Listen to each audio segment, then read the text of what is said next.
Powerhouse, presented by Alliant Energy. Alliant Energy, we're on for you.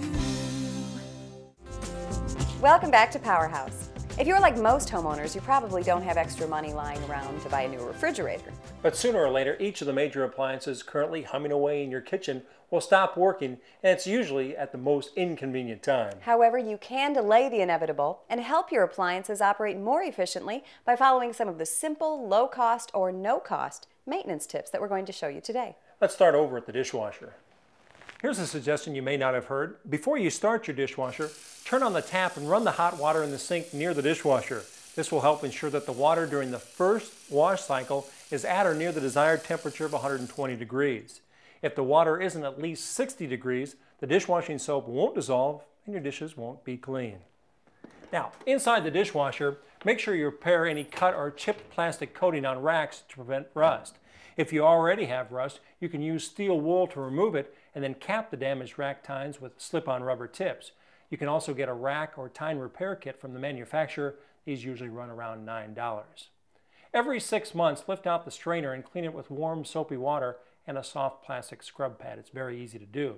At this time, it's also a good time to remove the spray arm. When you do so, make sure that you don't drop your nut and washer inside the motor. Take out the spray arm, and the first thing you want to do is poke around the holes and make sure that they're open. Then shake the spray arm to see if there's anything inside. Over time, things like watermelon seeds can get trapped inside and rattle around. In our case, we're looking pretty good. Finally, scrub any mineral deposits off the spray arm with hot distilled white vinegar. Occasionally, place small containers filled with about a cup of distilled white vinegar in both the upper and lower racks.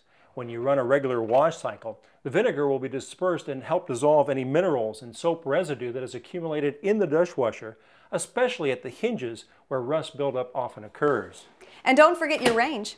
Every day you should wipe down the top of the stove. This helps prevent scratching, and it also stops acidic foods from eating away at the appliance finish. And make sure you clean up especially well after a boil over.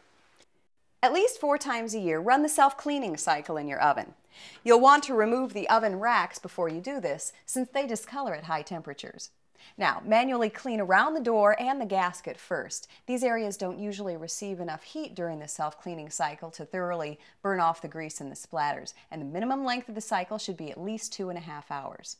The self-cleaning cycle, which costs just about $1 to run, burns off residue with an automatic 850-degree setting.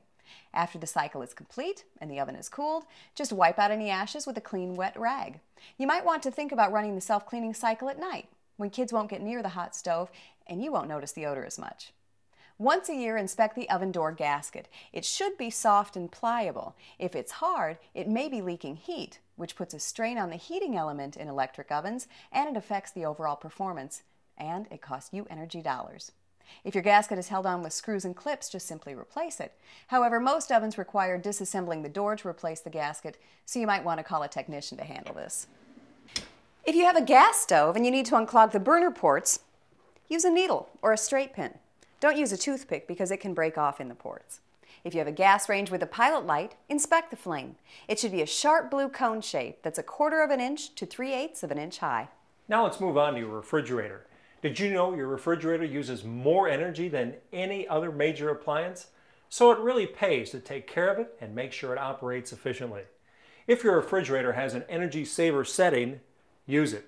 If it doesn't, keep the thermostat set between 37 and 42 degrees and keep the freezer set at 0. Always keep the top of your refrigerator clear and make sure you have at least a 1/2 inch clearance on each side. You'll also want to check to make sure your refrigerator is level or tilted back slightly so the door closes completely. And we're in good shape here. Another thing, once a month, clean the door gasket. We're talking about the gaskets right here, with a teaspoon of baking soda dissolved in a quart of warm water.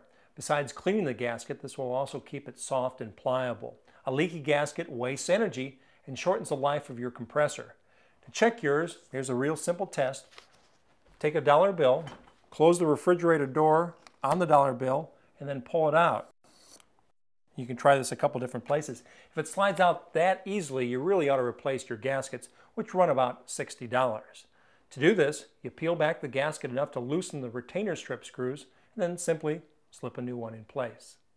A couple of times each year you should clean the coils on the unit with a condenser coil brush, which you can get at any appliance dealer.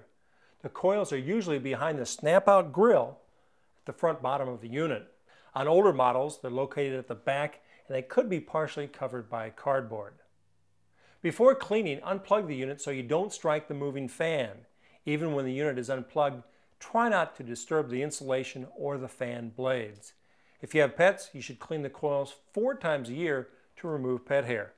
Once a year, slide the refrigerator out and vacuum around it and under it. If you don't, all this dirt will eventually end up on the coils, making your refrigerator work harder and wear out sooner.